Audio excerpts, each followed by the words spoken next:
स्वागत है एक बार फिर से आपका। और रिलायंस इंडस्ट्रीज के पहली तिमाही के नतीजे आ चुके हैं। बिग पिक्चर के नंबर ये है कि जो कंसोलिडेटेड बेसिस पे पूरे नंबर हैं वो आपके सामने एक बार रख देता हूँ। रेवेन्यूज़ 2,57,823 करोड़ है, जो कि 11.5% साल दर साल बढ़ के आया है यहाँ पे। और हायर ऑयल प्राइसेस की वजह से वॉल्यूम बढ़ा है इसमें, और O2C वाला जो बिजनेस है उसमें देखने को मिला है। ऑयल टू गैस सेगमेंट में ज़्यादा बढ़िया स्टडी ग्रोथ यहाँ पे देखने को मिली है। कंसोलिडेटेड एबिटा जो है उसमें 2% की ग्रोथ देखने को मिली और वो 42,748 करोड़ पे निकल के आया है। जो प्रॉफिट है वो थोड़ा सा नरम रहा है, 4%, 17,448 करोड़ आया है। और उसका क्या था, हायर डिप्रिशिएशन इन्होंने लिया है। साथ ही कैपिटल एक्सपेंडिचर जो इन्होंने 30 जून तक के उसमें किया 28,785 करोड़ का। और जो नेट है इनका कंसोलिडेटेड बेसिस पे नेट डेट, वो 30 जून को अब हो गया 1,12,341 करोड़, जो कि पिछले बार 1,16,281 करोड़ था क्वार्टर ऑन क्वार्टर। यानी 31 मार्च से इसके बीच में लगभग 4,000 करोड़ का इन्होंने डेट कम किया है। अलग अलग सेगमेंट में जियो प्लेटफॉर्म्स में एबिटा जो इनका क्वार्टर एंडिंग है वो करीब 11.5% बढ़ा है, और नेट प्रॉफिट में 11.7% की ग्रोथ देखने को मिली। आरपू फ्लैट है 181.70 रुपये पे।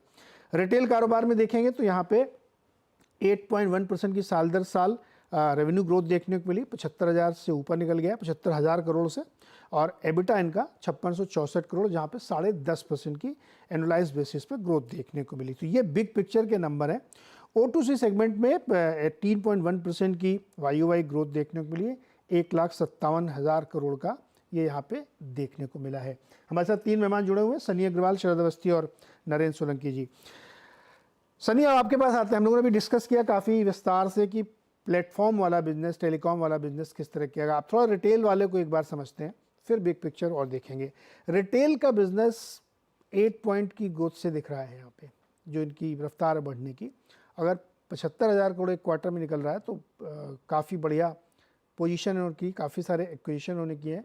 और एबिटा में भी 10.5% की ग्रोथ देखने को मिली है। फुटफॉल काफ़ी ज़्यादा बढ़े हैं इनके, और स्टोर्स भी लगातार ऐड कर रहे हैं। और अब टोटल स्टोर्स हो गए हैं लगभग 19,000, 18,918 आप मान के चलिए। रिटेल का मार्केट जिस तरह से ग्रो कर रहा है सनी, उसमें ये माना जाता है कि जितना पंप इन कर सकते हैं आप, पाइपलाइन अपनी जितनी ज़्यादा टाइट करेंगे उतना ज़्यादा आप मार्केट गेन करेंगे और दूसरों मुकाबले फ़ायदेमंद रहेंगे। आपको कैसा लग रहा है ये प्रदर्शन इनका पहली तिमाही का?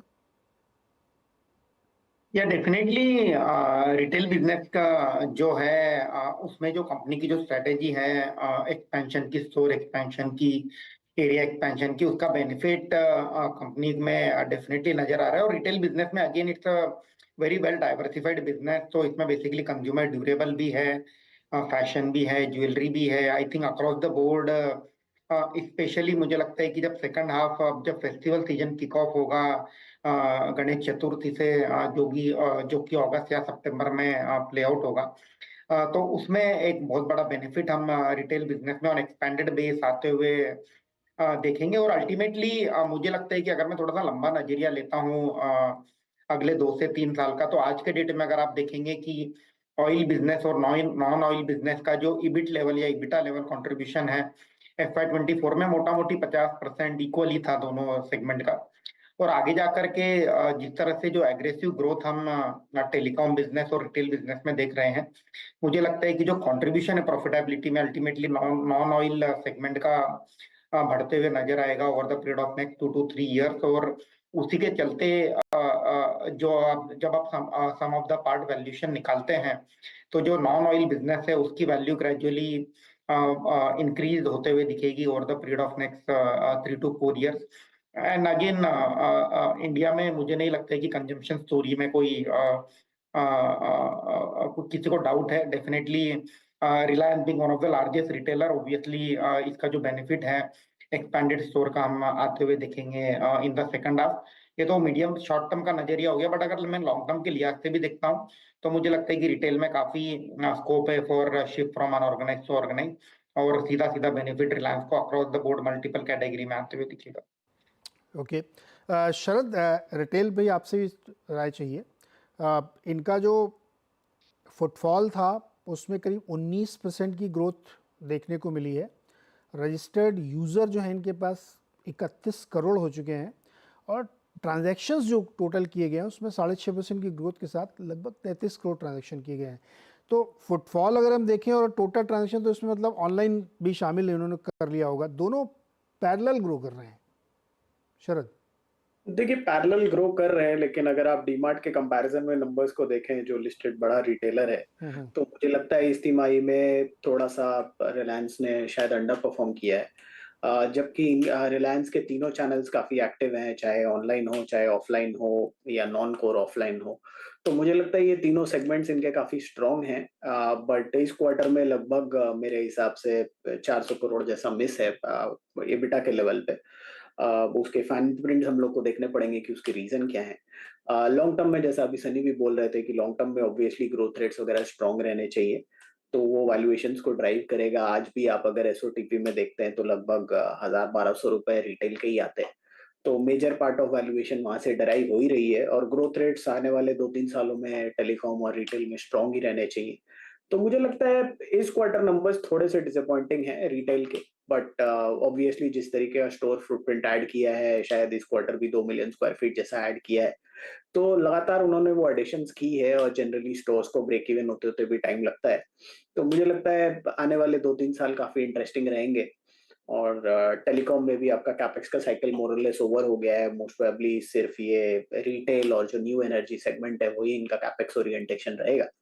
तो रिटेल इस क्वार्टर के नंबर्स थोड़े से मिस हैं, but long term trajectory certainly काफी स्ट्रांग रहनी चाहिए। नरेंद्र, आपका एक कमेंट रिटेल पे, और क्या ये हो सकता है कि लगातार एक्सपेंड कर रहे हैं, नए टाई अप, सारा एक वो फास्ट फैशन फॉर्मेट भी लाने की तैयारी चल रही है, तो इसकी वजह से भी थोड़ा सा दबे नंबर दिख रहे हैं? जी definitely one of the reasons वो है कि स्टोर जितने भी ऐड हो रहे हैं उनको थोड़ा सा स्केल अप होने में टाइम लगता है। तो स्टोर एडिशंस और फुटफॉल्स अगर आप देखें तो फुटफॉल कन्वर्जन भी मेरे ख्याल से इम्प्रूव होना चाहिए और आगे आगे आगे आने वाले टाइम में। और जहां तक अगर आप फ्यूचर ग्रोथ देखें तो as a industry retail definitely काफी अच्छा परफॉर्म करने वाला सेक्टर रहा है और अब इस साल में आगे जो सीजन दिख रहे हैं नेक्स्ट क्वार्टर में वो डेफिनेटली परफॉर्म करना चाहिए। हालांकि ये कंसेक्यूटिव सेकंड क्वार्टर है कंपनी के लिए जहां पे रिटेल ने एक्सपेक्टेशन से थोड़ा सा सबड्यूड ग्रोथ दिखाया है। तो डेफिनेटली ये नियर टर्म में थोड़ा सा वरी रहेगा मार्केट के लिए कि रिटेल किस हिसाब से स्केल अप करता है, उसका जो स्पीड है वो क्या है। लेकिन इसमें एक पॉजिटिव बात यह है कि जो बैलेंस शीट अगर आप देखें रिटेल बिजनेस की तो वहाँ पे डेट धीरे धीरे ग्रेजुअली डिक्लाइन हो रहा है और वहाँ पे बैलेंस शीट इंप्रूवमेंट हमको देखने को मिल रहा है। तो वहाँ पे एक थोड़ा कंफर्ट मार्केट के लिए बन रहा है रिटेल बिजनेस के ऊपर। ओके, एक और छोटा सा मुझे ब्रेक लेना है, लौट के आगे फिर आप लोगों की राय ये भी लूँगा मैं कि अब रिलायंस पे आप लोगों को क्या नज़रिया बनता है और मंडे को किस तरह से मार्केट इसको रिसीव करेगा। छोटे से ब्रेक के बाद इस पर चर्चा करेंगे।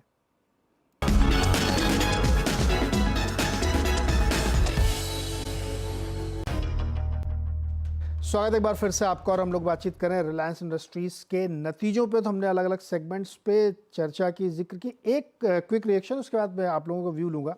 जो O2C वाला सेगमेंट है इसमें 18% की ग्रोथ दिखी है इसमें रेवेन्यू में क्वार्टर के दौरान, 1.5 लाख करोड़ से ज़्यादा, 1,57,000 करोड़।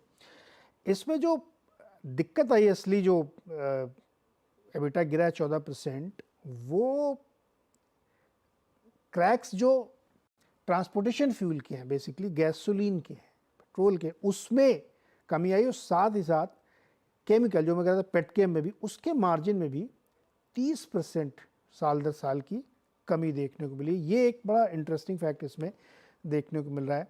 इस पर एक क्विक कमेंट आपका शरद जी, उसके बाद फिर आप ये भी बताइएगा कि आपकी राय अब क्या बन रही है रिलायंस इंडस्ट्रीज़ के शेयर प्राइस पे, मंडे को कैसे खुलेगा ये।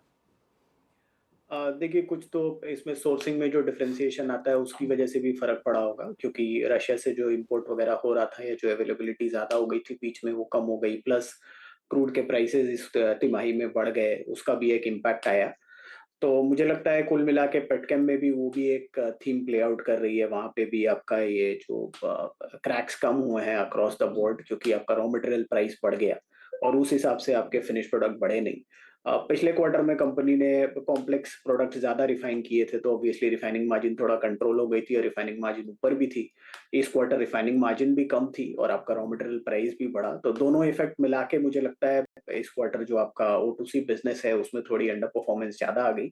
हालांकि थ्रूपुट के लेवल पे नंबर्स बेटर देन एक्सपेक्टेड हैं, लेकिन नेट रियलाइजेशंस काफी कम हो गए, तो वो एक मेजर इम्पैक्ट है। बट वो मेरे हिसाब से वन ऑफ है। आने वाले टाइम में ऑब्वियसली मैं ये एक्सपेक्ट कर रहा हूँ कि ऑयल के प्राइसेस नीचे ही आएंगे।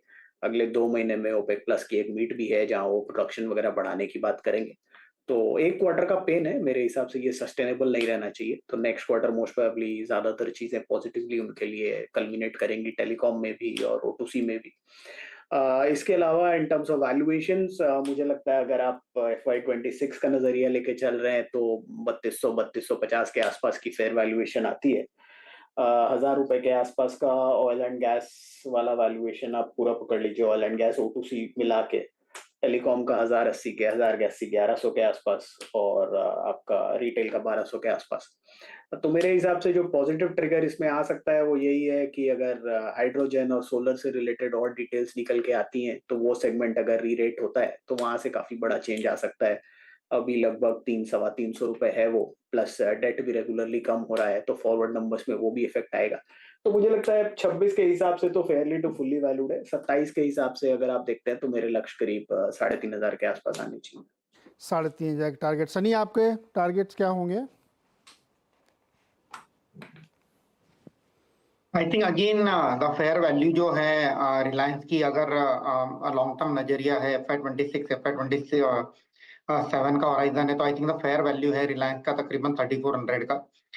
इसमें देखने वाली बात ये होगी कि जो जियो है अगर उसकी लिस्टिंग होती है उसके बाद स्ट्रीट उसकी क्या वैल्यू निकालेगा। आई थिंक आज के डेट में जो मोटा मोटी जो अजम्पशन है एनालिस्ट कम्युनिटी का, तकरीबन 6 लाख करोड़ का जो वैल्यूशन है टेलीकॉम बिजनेस को दिया जा रहा है। लेट्स सी क्या वैल्यूशन पे लिस्ट होती है कंपनी, और post listing to some extent एक होल्डिंग कंपनी डिस्काउंट भी शायद हम SOTP में आते हुए देखेंगे। तो I think fair value is close to 3400, और जो लिस्टिंग होगी टेलीकॉम बिजनेस की वो एक देखने वाली होगी कि उसमें क्या वैल्यूशन एक स्ट्रीट देता है टेलीकॉम बिजनेस।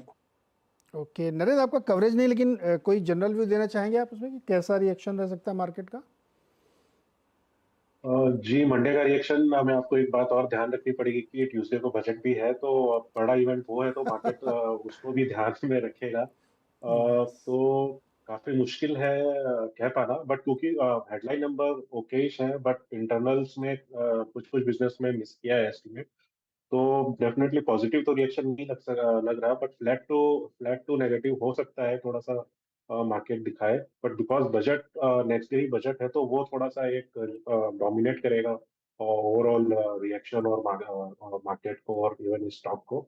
और जहां तक लॉन्ग टर्म की बात है तो कंपनी के जो फ्यूचर के जो लॉन्ग टर्म प्रोजेक्ट्स हैं जो कि 3 और 5 ईयर डाउन द लाइन, जैसे हाइड्रोजन रिलेटेड हो गए, और कंपनी अपना कैप्टिव जो पावर है वो भी सोलर पे शिफ्ट कर रही है, जो कि अपने ESG रेटिंग्स इंप्रूव कर रही है, तो इस तरीके के प्लस रिटेल है और जियो प्लेटफॉर्म की जो ARPUs की ग्रोथ स्टोरी है, तो ये डेफिनेटली लॉन्ग टर्म के लिए काफी पॉजिटिव है कंपनी के लिए। और मेरे हिसाब से लॉन्ग टर्म प्रोस्पेक्ट्स में इतना काफी ठीक है कंपनी के प्रोस्पेक्ट्स। ओके लॉन्ग टर्म के हिसाब से बहुत सारे इसमें चीज़ें अनफोल्ड होनी है, प्लेटफॉर्म की लिस्टिंग, रिटेल की लिस्टिंग, बहुत सारी चीज़ें इसमें अनफोल्ड होनी है, लेकिन बिल्कुल हेडलाइन नंबर्स जो है वो अच्छे खासे बढ़ के दिख रहे हैं। 11.5% की ग्रोथ रेवेन्यू में देखने को मिल रही है। बहुत बहुत शुक्रिया आप तीनों मेहमानों का हमारे साथ जुड़ने के लिए और नतीजों को एनालाइज करने के लिए। बहुत बहुत शुक्रिया सर।